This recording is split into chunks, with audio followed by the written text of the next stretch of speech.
Does Palestinian recognition really matter?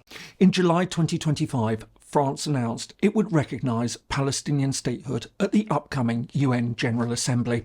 When it does, it'll join the overwhelming majority of UN members that already treat Palestine as a country. Meanwhile, other countries seem ready to join Paris. For many, all this amounts to a landmark moment, but others see it as merely symbolic, arguing that it won't change anything on the ground. So, what difference will recognition really make? Hello and welcome. I'm James Ker-Lindsay, and here I take an informed look at international relations, conflict and security. Recognition is a fundamental part of international politics. It's how countries acknowledge each other's existence and, crucially, acknowledge each other's sovereignty. In other words, the right to manage their own affairs within their own borders. But recognition isn't just a symbolic step. It opens the door to many practical actions. For example, it can lead to formal diplomatic ties, as well as economic relations and even military cooperation. And with enough recognition, it can also be a stepping stone to joining global and regional organisations, such as the United Nations. This all makes recognition especially important for contested or emerging states. It not only affirms their right to self-determination, but it can also help solidify their status as sovereign entities on the world stage. And there's perhaps no better example of this than Palestine. But while it's been recognised by much of the world for several decades, including by Russia and China, key Western powers have held back. But that might now be changing. France has announced that it will recognise Palestine. Likewise, Britain has said that it's also prepared to do so, albeit under certain conditions. But as momentum builds, what does recognition really mean? And will it have any significant impact? Before going any further, it's perhaps worth taking a look at how recognition emerged and how it's decided. When the modern state system emerged in Europe in the 17th century, recognition wasn't a concept. States simply knew and accepted each other. However, all this changed with the emergence of the United States of America. As it fought to break free from British rule, other countries had to decide how to treat new political entities. This ushered in the idea of formal recognition. From there, it became central to international affairs, as well as playing a key role in the emergence of the countries of Latin America and the independence of Balkan states from the Ottoman Empire. It also shaped international attitudes to the US Civil War. But up until then, recognition was essentially a pragmatic political decision. If it looked like a territory had successfully broken away from the grip of a controlling power, it tended to be recognised. In fact, it wasn't until the 20th century that a clearer legal framework was set out for recognition. The turning point was the 1933 Montevideo Convention on the Rights and Duties of States. This laid out 4 key criteria for statehood: a defined territory, a permanent population, an effective government, and the capacity to enter into relations with other states. But while these principles continue to guide most recognition decisions, even to this day, recognition ultimately remains a sovereign political choice for states. Regardless of whether an entity meets the Montevideo criteria, countries can still choose whether or not to recognise it. There are no binding rules, just political judgments. And that's what makes cases like Palestine so contentious. So, how exactly did we get here? In 1947, the United Nations decided to partition British-controlled Palestine into 2 states, one Jewish and the other Arab. But while the Jewish community accepted the plan, the Palestinians and the neighbouring Arab states didn't. As a result, they invaded the new state of Israel when it declared independence. However, the attack was unsuccessful. Israel not only survived, it expanded, taking control of much of the territory that had been earmarked for the Palestinian state. Ultimately, all that was left were the West Bank and East Jerusalem, which now came under Jordanian control, and the Gaza Strip, which fell under Egyptian military rule. This remained the case until the 1967 Six-Day War, when Israel occupied all three territories. However, unlike the territory seized in 1948, this didn't come under Israeli sovereignty. Instead, the UN Security Council declared that it was now occupied territory, with a generally recognised understanding that this would eventually form the basis of a Palestinian state. And in 1988, the first major step towards this was taken when the exiled Palestinian Liberation Organization declared the State of Palestine. But while many countries recognised the declaration, crucially, the United States and other key Western countries refused to do so.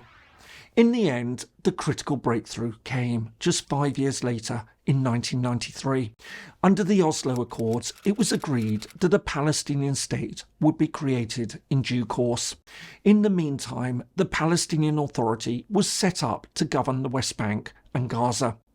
But while many hoped that this would lead to a deal, progress soon stalled and the situation on the ground deteriorated.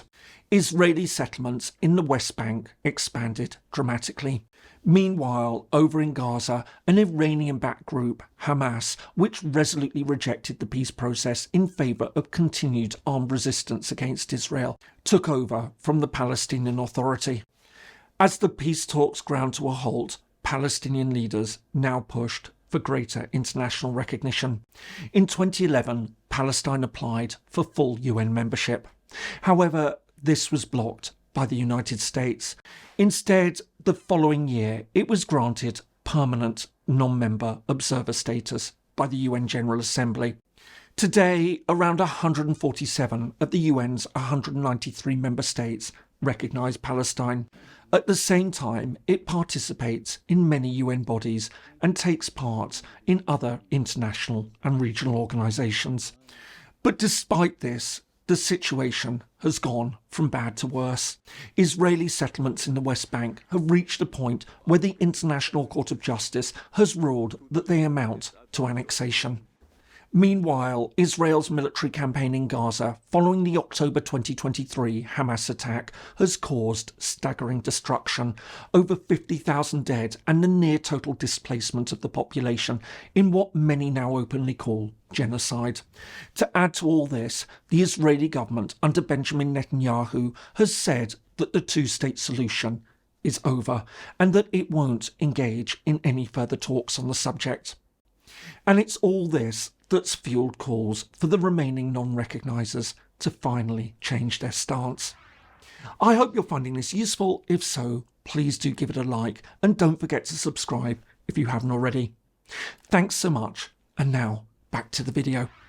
So, who exactly still doesn't recognise Palestine? As things stand, the last 40 or so holdouts are mainly Western countries.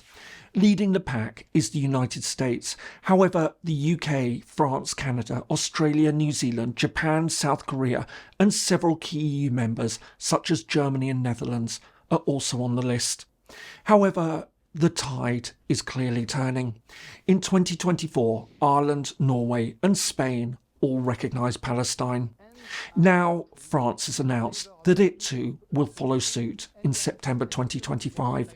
And under growing domestic pressure, Britain has also said that it's prepared to recognise Palestine if Israel doesn't stop its war in Gaza.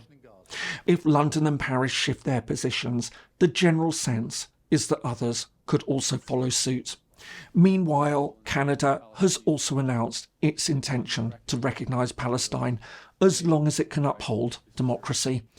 That said, several countries remain firmly opposed and seem unlikely to change their positions anytime soon. First and foremost, the United States continues to reject recognition, insisting that it should only come about through a negotiated peace deal, even though Israel has ruled that out. More to the point, this is unlikely to change, even if every other country changes its position. Germany is another state that has also said no. Again, and albeit for its own historical reasons, it seems unlikely to change its position, even if London and Paris do decide to recognise. But is there any formal justification for non-recognition? Certainly under the Montevideo Convention, Palestine meets the criteria for statehood.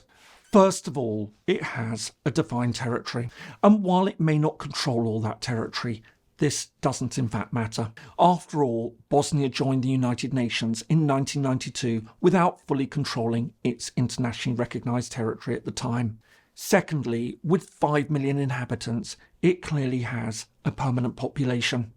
Thirdly, Palestine can and does engage in foreign relations. As well as widespread recognition, it has diplomatic missions around the world and is a member of various international organisations. Finally, there's also a capacity for governance in the form of the Palestinian Authority. Admittedly, this is a potentially trickier area. After all, the authority's powers have been eroded. Israel heavily restricts its operations in the West Bank, and it lost control of Gaza to Hamas over 2 decades ago. However, the ability to run its own affairs is there and would be possible if the occupation were to end. But most crucially, all this was assessed by the Security Council and accepted when Palestine applied for UN membership in 2011, and remembering that that application failed only because of a US veto. So this brings us to the final and most critical question. If Palestine meets the criteria for statehood and is already recognised by most of the world, does recognition by the remaining countries really matter? Indeed, does any recognition actually matter? Of course, there's the symbolic aspect to it all. Recognition would be a powerful statement of solidarity with the Palestinian people and their right to statehood. But recognition isn't meant to be merely about solidarity. It's a statement of acceptance. One country accepts another as a sovereign equal. But is this really the case with Palestine? Would France or Britain really be saying that they recognise it as an equal state? Indeed, do any of the other countries that have already recognised it truly accept it as such? If not, then the question becomes one of intent. Even if they don't recognise it as an equal now, what will they do to make it a proper state in the future? Recognition can open up many options. It makes it possible to offer greater assistance, one country to another. But will this mean more aid to Palestine against Israel's objections? All things considered, it seems unlikely. Meanwhile, although some argue that more recognition will strengthen the Palestinian position at the negotiating table by reinforcing international support for a two-state settlement, this also seems unlikely. The recognition of almost 150 countries, including Russia and China, has had little impact so far. What difference will it make if a few more join the list, especially as the US veto means that there's no hope that it will join the UN? And this brings us to the crucial point. Recognition shouldn't be symbolic. It should have real meaning. It needs to be backed up by practical action. That's the issue that France and others really need to think about. What difference will their decision actually make?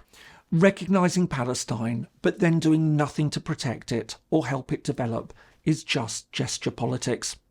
This isn't to say that it shouldn't happen, but if Gaza and the West Bank are eventually fully annexed by Israel, what will recognising a Palestinian state have really meant? Ultimately, this is the question all countries that recognise Palestine or are planning to do so have to ask themselves. I hope you found that helpful. If so, here are some more videos that you might find useful. Thanks so much for watching, and see you in the next video.